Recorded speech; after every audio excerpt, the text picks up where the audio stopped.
రామమూర్తి గారు, మీ ఇంటి పేరు బొగ్గు అంటే నిజంగానే ఒక బొగ్గుమని మండే ఒక హాస్పిటల్ లాగా ఉండాల్సింది. సరైన విమర్శ ఉండదు మీ నుంచి, అంతా ఏదో ఒక లాలూచి కుస్తీలాగా ఉంటుంది అనేది చాలా మంది అభిప్రాయం. చాలా తప్పది. ఒకరితో లాలూచి పడవలసిన అవసరం లేదు. నా రాజకీయ జీవితమే యాంటీ కాంగ్రెస్. ఆరోగ్యం మహాభాగ్యం అంటారు. పట్టుమని 100 మందికి కూడా మీరు అక్కడ ఆరోగ్యాన్ని కల్పించలేని పరిస్థితి ఉంది. 100 పడకల ఆసుపత్రి కూడా లేకుండా ఉంది. నేను శాసనసభ్యుడు అయినప్పటికీ 30 పడకల హాస్పిటల్ అమ్మ. హాస్పిటల్ 50 పడకల హాస్పిటల్ నిర్మించి 100 పడకలకి పెంచి దానికి కలిపి నిధులు మంజూరు చేయించాను. ప్రభుత్వం మారిపోయింది. నర్సన్నపేటలో ఓటరు రామమూర్తి గారికి ఓటేయాలంటే ఒకే ఒక మాటలో ఏం చెప్తారు? నిజాయితీగా మీ శాసనసభ్యుడిగా పనిచేశానని విశ్వాసం ఉంటే, రేపు కలిపి పనిచేస్తాననే కాన్ఫిడెన్స్ ఉంటే, అలాగే నియోజకవర్గ అభివృద్ధికి పాటుపడ్డాడనే అభిప్రాయం మీలో ఉంటే ఓటేయమని.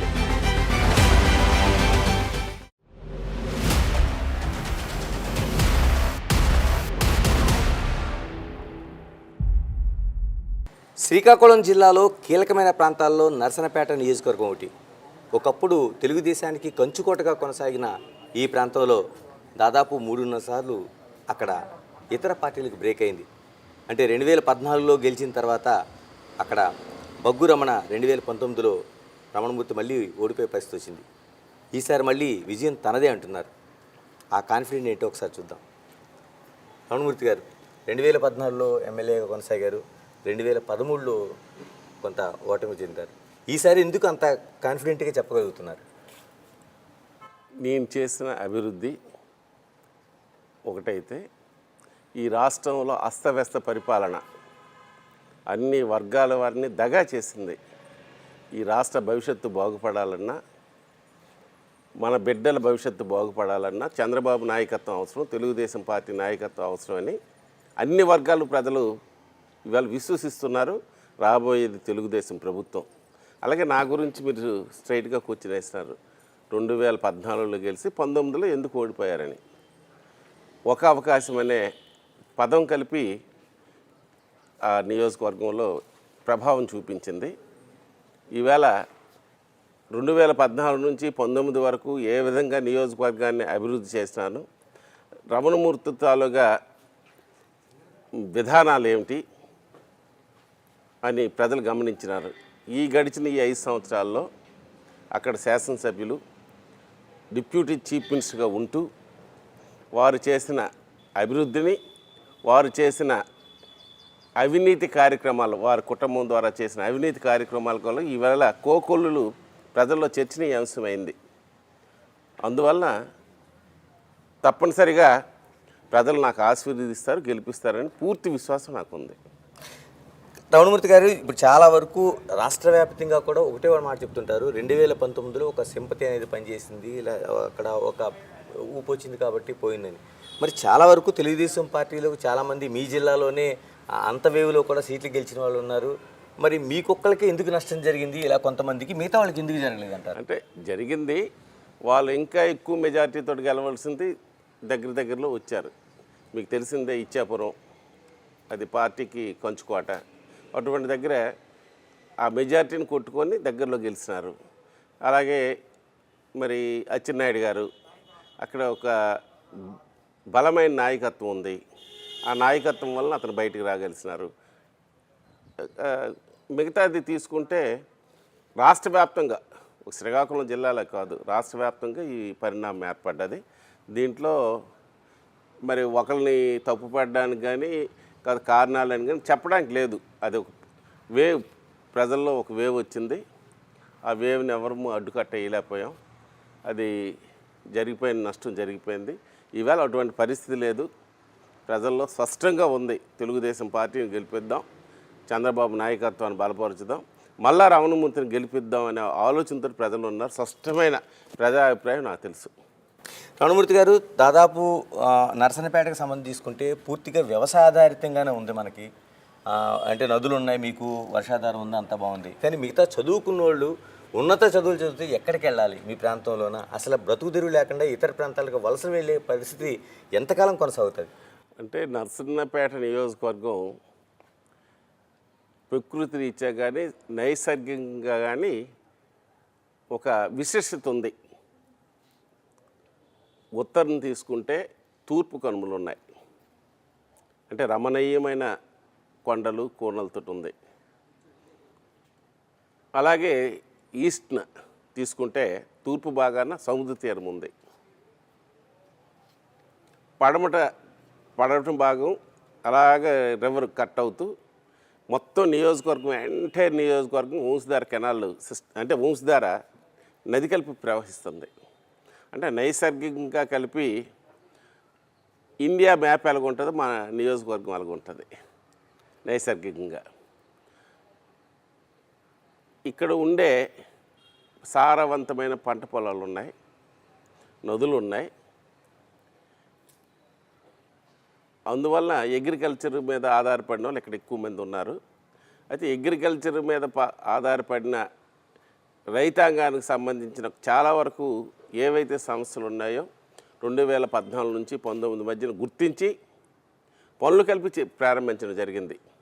సారవకోట మండలంలో కరువు ప్రాంతం ఉంది. అంటే వర్షాలు పడితే పంటలు పండడం, వర్షాలు లేకపోతే భగవంతుడి మీద చేతులు పెట్టి చూపించడం. కారణం పెద్ద పెద్ద తటాకాలు లాంటి చెరువులు ఉన్నప్పటికీ సకాలంలో వర్షాలు లేకపోతే పంటలు దెబ్బతినే పరిస్థితి ఉంటుంది.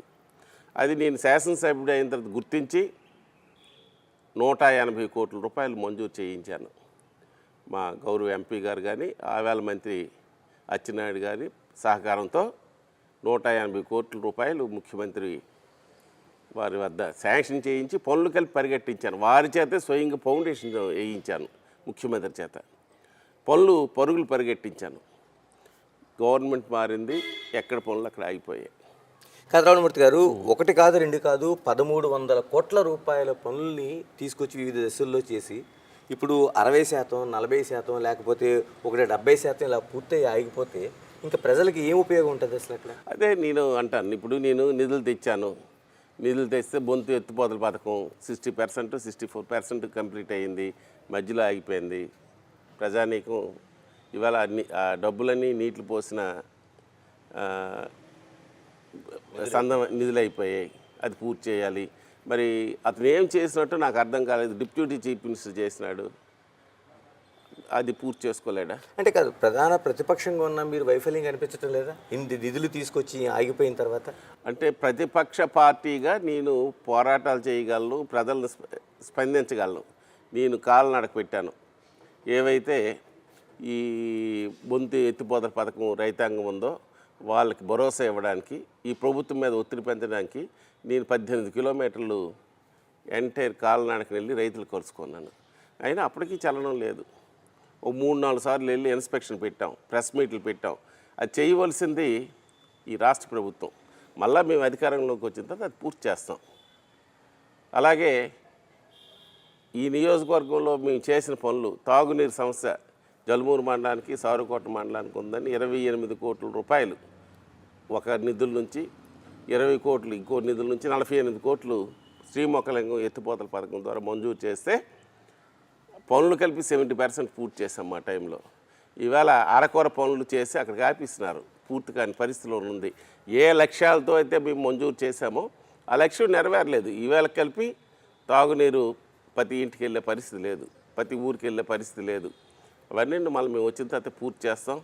అలాగే శ్రీమొక్కలింగం అంది మా నర్సనపేట నియోజకవర్గంలో కాదు, ఇది మొత్తం ఉత్తరాంధ్రకి, అలాగే ఈ దేశంలోనే దక్షిణ కాశీ అని పిలువబడే శ్రీమొక్కలింగం అభివృద్ధికి, మాడా వీధుల వెన్న అభివృద్ధికి నేను 20 కోట్ల రూపాయలు మంజూరు చేయించాను. పనులు కలిపి స్టార్ట్ చేయించి పనులు జరుగుతుంటే గవర్నమెంట్ మారిపోయింది. ఇవాళ ఆ పనులు కలిపి మధ్యలో ఆగిపోయాయి. శ్రీమొక్కలింగంకి సపరేట్గా 4 ప్రాంతాల నుంచి రావడానికి దానికి కావలసిన రోడ్స్ కలిపి ఏర్పాటు చేసాం. ఆ రోడ్లు ఏదో పూర్తయింది, మా టైంలో కొంత మిగిలిపోయింది, ఈ మధ్యనే కంప్లీట్ చేస్తున్నారు. అంటే ఏది పని ఎక్కడికి ఆగిపోయిందో అది పూర్తి చేయలేని అసమర్థత పాలన అక్కడ ఉంది. అది అంటే చుట్టూ వంశధార నది అద్భుతంగా ప్రవహిస్తుంది, మరోవైపు మీకు తాగునీటికి తాగడానికి లేదు, ప్రతి వరదల సీజన్లో కూడా బిక్కుమని భయపడాల్సిన పరిస్థితి. అదే. అంటే మేజర్ పార్ట్లో తెలుగుదేశం ఒక చాలా అధికారంలో ఉంది కదా, ఎందుకు కరకట్ట కూడా నిర్మించుకోలేని పరిస్థితి ఉంది? మేజర్ టైం తెలుగుదేశం ఆ నియోజకవర్గం లేదండి. మొదట్లో సింహ ప్రభాకర్ రావు గారు ఒక 2 పర్యాయాలు చేసినారు. అందులో ఒకటి 5 సంవత్సరాలు, ఒకటి 2 సంవత్సరాలు, అంటే 7 సంవత్సరాలు సింహ ప్రభాకర్ రావు గారు. తర్వాత ధర్మాన ప్రసాదరావు గారు వచ్చినారు. తర్వాత బొగ్గు లక్ష్మణరావు గారు ఒక పర్యాయం అయ్యారు. మళ్ళా కంటిన్యూగా వాళ్ళు 3 పర్యాయాలు అయ్యారు. అక్కడ కృష్ణదాస్ గారు ఒక 2 పర్యాయాలు, ప్రసాద్ గారు ఒక పర్యాయం అయినప్పటికీ అక్కడ ఈ వంశధార ప్రాజెక్టు వరదల గురించి వాళ్ళు ఏమీ దృష్టి పెట్టలేదు. నేను శాసనసభ్యుని అయిన తర్వాత కరకట్టల నిర్మాణానికి కావాల్సిన ల్యాండ్ ఎక్విజిషన్కి వెళ్ళి పూర్తి చేయించాను. ఈ లోపల ప్రభుత్వం మారిపోయింది. మళ్ళీ అధికారంకి వచ్చిన తర్వాత దాని మీద ప్రత్యేకమైన దృష్టి కేంద్రీకరించి కరకట్టలు కలిపి పనులు కలిపి పూర్తి చేయిస్తాను. మరి వాళ్ళకి అసమర్థత పరిపాలన అనడానికి ఉదాహరణ అదే కదా. ల్యాండ్ ఎక్విజిషన్ పూర్తి అయిన తర్వాత కలిపి పనులు చేయించలేని పరిస్థితిలో ఉన్నారంటే ల్యాండ్ ఎక్విజిషన్ అయిపోయి రైతులకు నష్టపరిహారం కలిపి ఇప్పించాను నా టైంలోనే. ఇలాగ నర్సన్నపేటలో భూ కబ్జాలు జరుగుతున్నాయంట, ల్యాండ్ మాఫియా ఉందంట. అంటే ఉన్న ప్రజలకు ఏ సౌకర్యం లేదు, కానీ ఎందుకు మాఫియా ఇంత తీవ్ర స్థాయిలో రెచ్చిపోతుంది? అంటే నర్సన్నపేట పట్టణ పరిసర ప్రాంతాలు భూములకు ఒక హైప్ వచ్చింది. అంటే ఒక భూమి అది వైజాగ్లో రేటు ఉండదేమో, అటువంటి రేట్లు ఉన్నాయి నర్సన్నపేట పట్టణంలో కానీ పరిసర ప్రాంతాల్లో కానీ. దాన్ని ఆసరా చేసుకొని మరి అధికార పార్టీ నాయకుల తాలూకు అండతో రెచ్చిపోయి ఎక్కడికక్కడ భూ కబ్జాలు జరుగుతున్నాయి.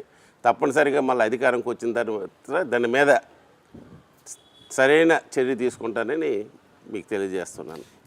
రమణమూర్తి గారు, మీ ఇంటి పేరు బొగ్గు. అంటే నిజంగానే ఒక బొగ్గుమని మండే ఒక బాస్పటం లాగా ఉండాల్సింది. మీరు ఎవరైతే ధర్మాన కృష్ణదాస్ ఉన్నారో, ఇన్ని చెప్తున్నా సరే సరైన విమర్శ ఉండదు మీ నుంచి, ప్రజల పక్షాన్ని గట్టిగా పోరాడలేరు, అంతా ఏదో ఒక లాలూచీ కుస్తీలా ఉంటుంది అనేది చాలామంది అభిప్రాయం. చాలా తప్పది. నేను ఇసుక దందా మీద యాజిటేషన్ చేసినాం, రకరకాల వేదికల్లో దాని మీద మేము ప్రజల మధ్యకి తీసుకెళ్ళాం.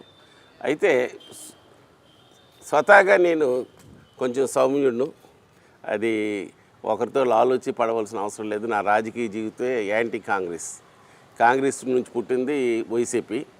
నేను సర్దార్ గౌతులచ్చన్ నాయకత్వంలో పనిచేశాను. తర్వాత తెలుగుదేశం పార్టీ ఆవిర్భావం నుంచి పార్టీలో ఉన్నాను. కష్టాల్లో సుఖాల్లో పార్టీతో ఉన్నాను, పోరాటాల్లో ఉన్నాను. అయితే విమర్శ కలిపి నాకు వ్యక్తిగతమైన విమర్శలు ఇవన్నీ నేను నా స్వతహాగా నా మనస్తత్వం వేరేగా ఉంటుంది.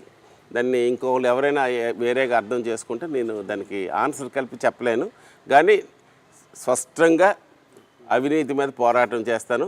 రమణమూర్తి అంటే ఏమిటో మీరు ప్రజలకు అడగండి. ఎక్కడ రమణమూర్తి మీద ఏనైతే చూపించిన విధంగా నా 5 సంవత్సరాల్లో నేను ప్రజలకు సేవలు అందించాను. ఏ టైంలో ఎనీ టైం రాత్రి ఫోన్ చేసిన పలికే రమణమూర్తి రాజకీయాల్లో ఉన్నాడంటే రమణమూర్తే.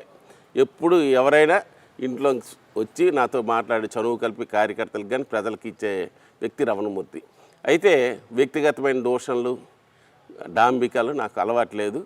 నేను నా పదవిని ఏ ప్రజల వలన వచ్చిందో ఆ ప్రజల గురించి నేను పాటుపడతాను తప్పించి నా వ్యక్తిగతంగా నా గురించి కానీ, నా కుటుంబం గురించి కానీ, నా పిల్లల గురించి కానీ ఏ రోజు కలిపి నా పదవిని ఉపయోగించను. అంటే ఈ రోజుల్లో మీరు చెప్తున్న రాజకీయాలు సరిపోతున్నాయంటారు ప్రజలకు? అసలు ఏమైనా ఎందుకు సరిపడతాయండి. ఈవేళ మీరు ప్రజల దగ్గరికి వెళ్ళి అడిగితే ఆ మాత్రం రమణమూర్తి అంటే ఏమిటి చెప్పగలుస్తున్నారంటే, రమణమూర్తి కలిపి అటువంటి పనులే చేశాడు అనుకోండి.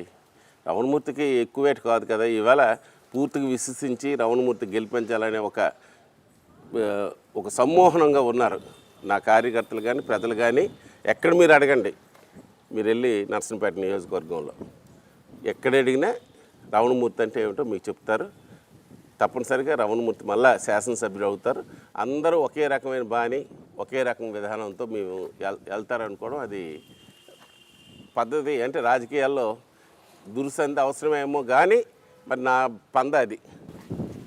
అంటే మరోవైపు ఇప్పుడు మీ నియోజకవర్గం అయిపోద్దాం తెలుగుదేశం పార్టీ టికెట్స్కి సంబంధించి ఇప్పటివరకు పార్టీ ఎలాంటి నిర్ణయం తీసుకోలేదు. ఇంకా ఇప్పుడు రామమూర్తి గారికి టికెట్ ఇవ్వండి అనే వాళ్ళతో పాటు ఇవ్వద్దనేవాళ్ళు, మాకు టికెట్ ఇవ్వండి అనేవాళ్ళు కూడా మీకు కనిపిస్తూ ఉన్నారు కదా. ఇవ్వద్దన్న వాళ్ళు ఎవరు లేరు, ఒక్క సింగిల్ పర్సన్ లేరు నర్సంపేట నియోజకవర్గంలో. ఏదో మాకు టికెట్ కావాలనుకునే వాళ్ళు పోటీ పడుతున్నారు. ఏమో వినపడవచ్చు, దానికి తప్పులేదు. కారణం పొలిటికల్ పార్టీస్ టికెట్లకు ఆశిస్తారు. కానీ పొలిటికల్ పార్టీస్ ఏ పార్టీ అయినా కార్యకర్తల అభిష్టానం మేరకు, ప్రజల అభిష్టానం మేరకే టికెట్లు ఇస్తాయి. అది తప్పదు. ఇవ్వకపోతే దానివల్ల ఇబ్బందులు కలిపి వస్తాయి. కాబట్టి ఏ పొలిటికల్ పార్టీ అయినా ఎవరైతే కార్యకర్తలు ప్రజలు అభిమానం చూరుకుంటారో వాళ్ళకే ఇస్తాయి. అందువల్ల నాకు ఎవరో నాకు కావాలి అందువల్ల నాకేదో నష్టం జరుగుతుందనే ఆలోచన లేదు. మొదటికి వచ్చిన మీరు వేసినారు ఏమిటి టికెట్లు అనౌన్స్ కాలేదని. నోటిఫికేషన్ రావాలి. కారణం ఏంటంటే ఏదో జగన్ తొందరపడిపోండు, తెలుగుదేశం పార్టీ తొందరపడిపోవాలని అవసరం లేదు. కారణం అంటే మాకు మిత్రపక్షంగా జనసేన పార్టీ ఉంది. వాళ్ళకి మాకు మధ్యన కలిపి సీట్ల అవగాహన రావాలి. ఆ సీట్ల అవగాహన వచ్చిన తర్వాత దీని మీద క్లారిటీ వస్తుంది. మాకు మరి ఇన్ఛార్జిగా ఉన్నాను అంటే పార్టీ నాకు బాధ్యత అప్పచెప్పినట్టే కదా. ఇవాళ ఒక రకంగా ఇండికేషన్ మాకు ఉంది, పనిచేయండి ప్రజల్లోకి వెళ్ళండి ఇండికేషన్ ఉందంటే అదే టికెట్. అంతే తప్ప టికెట్లు అనౌన్స్ చేయడం అంటే స్టేజ్ బై స్టేజ్ సర్వేస్ అని, కారణం ప్రజల విశ్వాసం అని, ఇవతల పొలిటికల్ పార్టీగా మాకు కొన్ని ఇవి కలిపి ఉన్నాయి. ఈవేళ మిత్రపక్షం ఉంది. ఆ మిత్రపక్షంతో సీట్లు సర్దుబాటు అవన్నీ ఉంటాయి. దానివల్ల దానికి ఈవేళ కాదు ఎప్పుడో ఇచ్చేసాను కాదు, ఇండికేషన్ ఉన్నట్టే. మీరు పని చేయండి అంటే ఇండికేషన్ ఉన్నట్టే, మీరే ఇన్ఛార్జ్ అంటే ఇండికేషన్ ఉన్నట్టే. దాంట్లో మీ మీద బాధపడిపోయి ఇంక రాలేదంటే అది మాలోన కాన్ఫిడెన్స్ లెవెల్ లేకపోతే అది నేనే అభ్యర్థులు అవుతాను, నేనే శాసనసభ్యుని అవుతాను. ఆ పూర్తి కాన్ఫిడెన్స్. మరి మిత్రపక్షంగా ఏమైనా సీట్ల పంపకాల్లో నర్సన్నపేట మీ మిత్రులకి వెళ్ళే అవకాశాలు అటువంటివి ఉంటే? అటువంటివి లేవని అనుకుంటాను. కారణం మిత్రపక్షాలను కలిపి నేను కలుపుకొని వెళ్తాను. ఆ పిల్లలు కలిపి మా పార్టీ వర్కర్స్ లాగే అందరం కలిపి సమిష్టికి పనిచేస్తున్నాం. అక్కడ ఉండే పరిస్థితి కలిపి అటువంటి ఆశలు ఆలోచనలు ఉన్నట్టు నాకు అనిపించడం లేదు.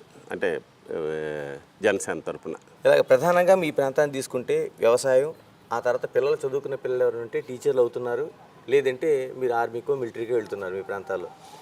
మరి చాలా కాలంగా డిఎస్సి ఉండిపోయింది, ఇంతమంది ఉంది. మీ గవర్నమెంట్లో ఏమైనా ఎందుకంటే శ్రీకాకుళం జిల్లాకు సంబంధించి ప్రధానంగా ఎక్కువ మంది టీచర్లు అయ్యే అవకాశం ఉంటుంది. మీరు ప్రభుత్వాన్ని ఒకవేళ వస్తే ఏంటి దానికి ఏమైనా హామీ ఇవ్వగలుగుతారా? మీకు తెలుసు, తెలుగుదేశం పార్టీ హయాంలోనే ఉద్యోగ అవకాశాలు కలిగాయి మన పిల్లలకి. సాఫ్ట్వేర్ రంగంలో కానీ, లేకపోతే 3 పర్యాయాలు డిఎస్సి కండక్ట్ చేయడం కానీ, పోలీస్ సెలక్షన్ కానీ, గ్రూప్ 1 గ్రూప్ 2 నింపడం కానీ జరిగింది. ఈ 4.5 సంవత్సరాల్లో పూర్తిగా ఈ ప్రభుత్వం గాలికి వదిలేసింది. అలాగే పారిశ్రామిక అభివృద్ధి కలిపి ఏమి ఎక్కడ వేసినా గొంగలు అక్కడే ఉంది. తప్పనిసరిగా మీరు నర్సన్నపేట గురించి అడుగుతున్నారు కాబట్టి నర్సన్నపేట గురించి చెప్తాను. నేను శాసనసభ్యుడిగా ఉన్నప్పుడు గౌరవ ముఖ్యమంత్రి గారికి ఇండస్ట్రియల్ పార్క్ మా నర్సన్నపేటకు కావాలని నేను అడిగాను. ఇండస్ట్రియల్ పార్క్ దానికి కావలసిన భూమిని కలిపి ఆ సంబంధిత ఎవరైతే ఆ భూములు ఉన్నాయో వాళ్ళ చేత కలిపి ఒప్పించాను. కారణం ఏంటంటే గతంలో అక్కడ ఇండస్ట్రీ కట్టాలని జిఎంఆర్ వాళ్ళు ఒక 136 ఎకరాల వరకు ల్యాండ్ని ఎక్వైర్ చేసుకున్నారు. అది వాళ్ళు ఆక్షన్ వేసుకుంటే దాంట్లో ఎవరైతే కొనుగోలు చేశారో వాళ్ళకి చెప్పాను, ప్రభుత్వం ఇచ్చిన రేటు అంటే వాళ్ళకి ఏదో తక్కువ రేటుకి వచ్చింది, ప్రభుత్వం రేటు మీకు లాభసాటిగా ఉంటుంది, ఇండస్ట్రియల్ పార్క్కి మీరు ఇవ్వండి అంటే వాళ్ళు కలిపి ఒప్పుకున్నారు. ఆర్డీఓతో ఇన్స్పెక్షన్ కలిపి చేయించాను.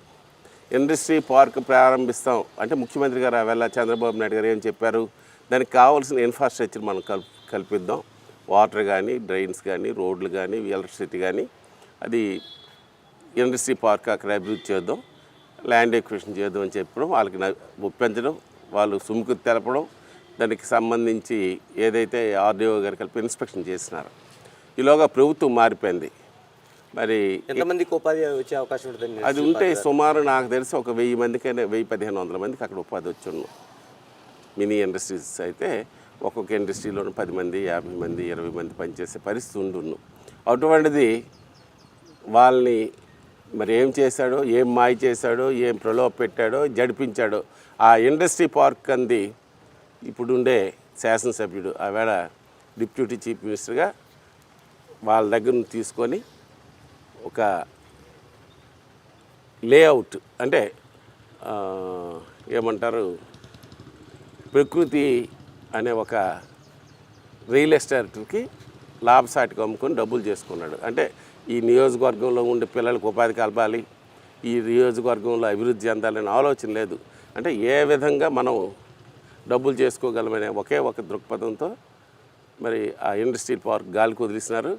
అయితే నాకు పూర్తి విశ్వాసం ఉంది, నేను శాసనసభ్యుని అవుతాను, అక్కడ ఇండస్ట్రీ పార్కు కడతాను, ఆ నియోజకవర్గంలో చదువుకున్న వాళ్ళకి ఉపాధి కల్పించే ఏర్పాట్లు చేస్తాను. ఒక్క నియోజకవర్గం కాదు, ఎవరైతే అర్హులు ఉన్నారో జిల్లాలో ఉన్న వాళ్ళు కలిపి అక్కడ ఉపాధి కల్పించే ఆలోచన నాకు ఉంది, అది చేస్తాను. రమణమూర్తి గారు, ఆరోగ్యం మహాభాగ్యం అంటారు. పట్టుమని 100 మందికి కూడా మీరు అక్కడ ఆరోగ్యాన్ని కల్పించలేని పరిస్థితి ఉంది. 100 పడకల ఆసుపత్రి కూడా లేకుండా ఉంది. నేను శాసనసభ్యుడు అయినప్పటికీ 30 పడకల హాస్పిటల్ అమ్మ, అయిన వెంటనే 50 పడకల హాస్పిటల్ చేసి ఆ వేళకి హాస్పిటల్ లేదు, అంటే ఇది కూలిపోయే పరిస్థితిలో ఉంది. హాస్పిటల్ 50 పడకల హాస్పిటల్ నిర్మించి అది 100 పడకలకి పెంచి దానికి కలిపి నిధులు మంజూరు చేయించాను. ప్రభుత్వం మారిపోయింది, ఇవాళ 100 పడకల హాస్పిటల్. ఆ 100 పడకల హాస్పిటల్ కలిపి పూర్తి మరి చేయలేరు. కారణం ఏంటంటే ఎన్నికల దగ్గరికి వెళ్ళిపోచ్చినాయి. నేను వచ్చిన తర్వాత పూర్తి చేసి నర్సన్నపేట వైద్య ఏదైతే ఆరోగ్య కేంద్రం ఉందో, ఈ సిఎస్సి ఉందో, అది జిల్లాలోని పేరు ఉన్నది. కారణం ఏంటంటే ఎప్పుడు మంచి సేవలు అందుతున్నాయి. పట్టుమంది 100 కాదు, ఇంకెక్కువ మంది ఉంటారు. దానికి కావాల్సిన ఏర్పాట్లు చేస్తాం, దాంట్లో ఎటువంటి సందేహం లేదు. నర్సన్నపేటలో ఓటరు రమణమూర్తి గారికి ఓటేయాలంటే ఒకే ఒక మాటలో ఏం చెప్తారు అసలు? 2014 నుంచి 19 వరకు నేను మీకు అందుబాటులో ఉన్నాను, మీ సమస్యలపైన స్పందించాను అనే విశ్వాసం ఉన్నా, లేకపోతే ఎక్కడ అవినీతి చేయకుండా నిజాయితీగా మీ శాసనసభ్యుడిగా పనిచేశానని విశ్వాసం ఉంటే, రేపు కలిపి పనిచేస్తాననే కాన్ఫిడెన్స్ ఉంటే, అలాగే నియోజకవర్గ అభివృద్ధికి పాటుపడ్డాడనే అభిప్రాయం మీలో ఉంటే ఓటేయమని వాళ్ళకి ఈ సందర్భంగా మీ ద్వారా వాళ్ళకి కోరుకుంటున్నాను.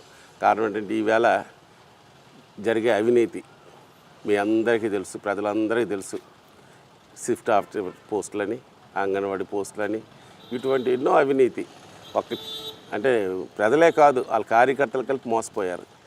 నా టైంలో అటువంటి అవకాశాలు లేకుండా ఒక నీతివంతంగా సేవలు అందించాను.